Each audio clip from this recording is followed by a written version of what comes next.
स्वच्छ भारत मिशन जड़े मूर्तिमंत प्रतीक केन्दुझर जिला पाटणा ब्लॉक मुसाखोरी ग्राम पंचायत मुसाखोरी ग्रामर काशिया साहिर मंजुलता महांत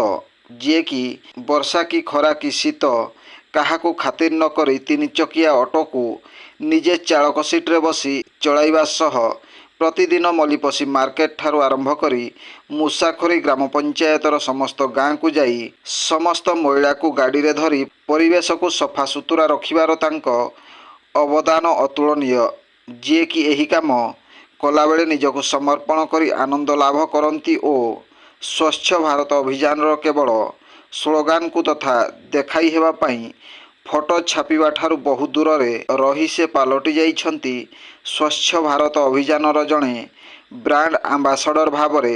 जहां को आगामी पाटणा ब्लॉक स्तरीय जातीय दिवस पालन कमिटी तरफ पवित्र स्वाधीनता दिवस रे संवर्धित करिवार निष्पत्ति निया जाइछि। धन्य से महिषी महिला धन्यतांक समर्पण भाव स्वच्छता पाई ब्यूरो रिपोर्ट जनजागरण ओडिया। वीडियो गुड़िक आपण मानकु भल लागुथिले आम चैनल को सब्सक्राइब करिवा सह लाइक शेयर करिवा को भूलंतु नाही।